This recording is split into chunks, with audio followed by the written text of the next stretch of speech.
लड़के हैं, लड़कियां हैं, कॉलेज की हैं या जो भी यूनिवर्सिटी के बच्चे बच्चियां हैं, आप देखिए तो कवि सम्मेलन में सबसे ज्यादा संख्या युवाओं की हो रही है। यानी कहीं ना कहीं वो इसमें इंटरेस्टेड हैं, ये बहुत बड़ी बात है। ये फेसबुक और व्हाट्सएप के जैसे जमाने में अगर किसी कवि सम्मेलन में आप 2 घंटा 3 घंटा काव्य पाठ को सुन रहे हैं और उसको समझ रहे हैं, जैसे सीवान में हम पहले बहुत अच्छे अच्छे कवि आए जिसमें सुनील जोगी जी भी आए हैं, उनको भी हम लोगों ने सुना।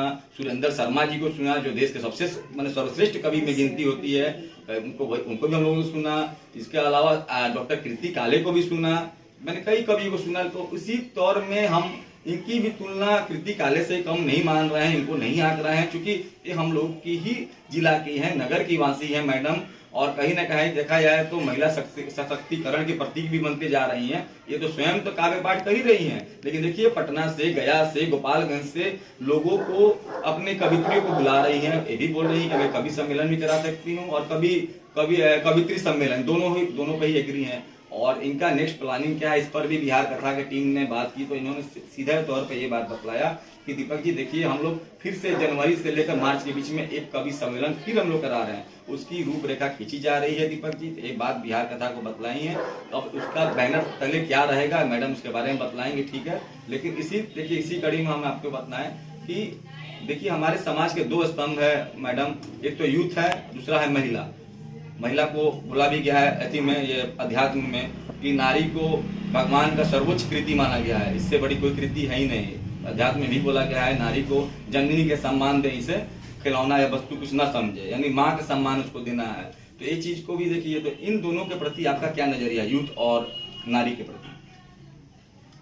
यूथ के लिए तो कहेंगे कि बड़ा एनर्जेटिक है, लेकिन ये जो मोबाइल है जी, तो मोबाइल आपको बहुत सारी सुविधा दिया है, बल्कि मुझे भी मोबाइल पर प्लेटफॉर्म मिले हैं बहुत अच्छे अच्छे जी, लेकिन इन सब के बीच में कहीं फिजिकल एक्टिविटी कम हो रही है। जी जी, सब यूथ की हो रही है, इवन हम लोगों की भी हो रही है, तो ये थोड़ा सा चिंता का विषय हो रहा है। जी जी। दूसरी बात, जब यूथ भाग ले रहे हैं कवि सम्मेलन में या जो भी, इसमें मैंने ये देखा, हम लोग एनालिसिस करते हैं, चेहरा भी पढ़ते हैं एज ए श्रोता।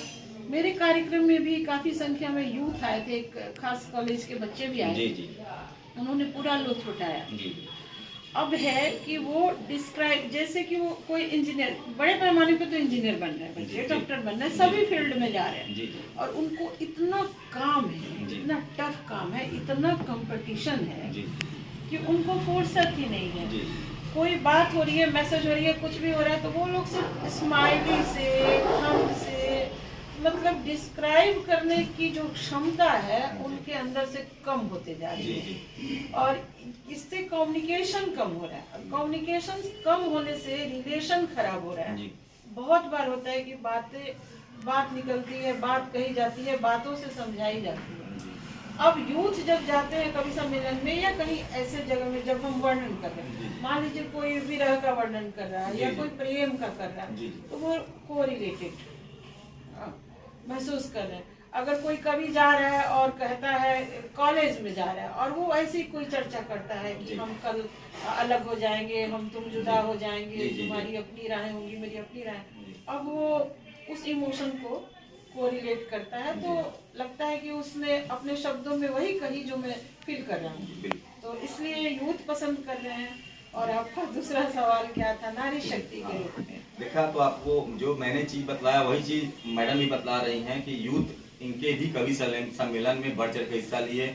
हम लोग अभी कुछ दिन पहले आज तक साहित्य पर भी एक स्टोरी देख रहे थे आशुतोष राणा जी का, जिसमें रामधारी सिंह दिनकर का जो कविता है ये रश्मि रति, उसका 3य सर्ग को, जिसमें भगवान श्री कृष्ण शांति दूत बन के जा रहे हैं और उसमें प्रार्थना कर रहे हैं, उसमें भी देखिए तो हजारों की संख्या में यूथ बैठे हुए हैं। यानी यूथ का जो नजरिया है वो बदला हुआ है। हमने आपको पहले ही बताया यू कैन विन में क्या लिखा शिव खेड़ा जी ने, बहुत छोटे मोटे लेखक तो है नहीं, अंतर्राष्ट्रीय शिक्षक है, उन्होंने बात लिखा कि भाई 21वीं सदी का सबसे बड़ा ये चीज है, आविष्कार है। आप अपना नजरिया अगर बदल रहे हैं तो आप दुनिया में वो हासिल कर सकते हैं जो आपके लिए कुछ है, जो नहीं मिलने वाला वो भी चीज आपको मिलेगा कहीं ना कहीं। अब एक चीज और आपको बता दें कि हम अभी कुछ दिन पहले हम लोगों ने देखा कि प्रबोधिनी एकादशी बना, कुछ ही दिन पहले भगवान विष्णु का जागरण हुआ 4 महीने के बाद, क्योंकि भगवान विष्णु आपको मालूम ही है कि देवशयनी एकादशी में आषाढ़ शुक्ल पक्ष के एकादशी के दिन से वो पताल लोक में चले जाते हैं, क्योंकि उनका वादा है भगवान बलि से बाली को उन्होंने ये बात बोली थी कि हम तुम्हारे राज्य की रक्षा करने आएंगे, तो 12 महीने के लिए उनको अपने आप को मांगा था, लेकिन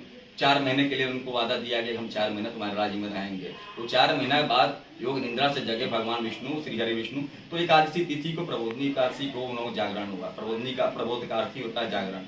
तो उस दिन बहुत लोगों ने व्रत रखा, हो सकता है कि मैडम रखी हो, इसमें हम भी रखे थे, बहुत यूथ ने भी रखा। तो इसमें हमको एक चीज और हमको जानकारी मिला टीवी चैनल्स के माध्यम से, रील्स के माध्यम से। इसमें वृंदावन के एक बाबा ने बताया कि आपने व्रत किया, ठीक किया, आपने एक दिन कहने छोड़ दिया, फलाहार किया, ये कोई बड़ा एहसान तो आपने किया नहीं। हाँ, एक दिन के लिए आप अपना मोबाइल छोड़ दीजिए, तब हम मानेंगे।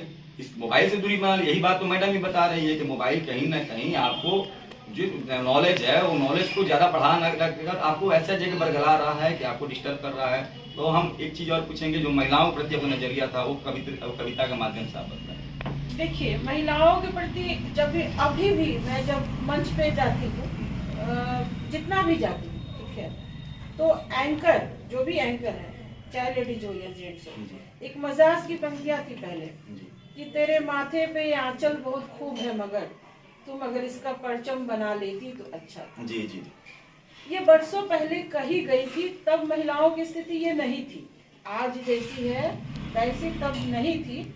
हालांकि हमारे समाज में तो विदुषी गार्गी हुई है, सुलभा हुई है, बहुत हमारी सीता माता हुई है, ये सब नारी सशक्तिकरण। इवन मंदोदरी भी है, वो भी सशक्त थी, सुझाव देती थी, कहती थी कहाँ गलत है कहाँ ठीक है। द्रौपदी थी, तो कमजोर महिलाएं नहीं थी, नहीं, बहुत शक्तिशाली थी। तो बीच में चाहे कारण जो हो, बहुत सारे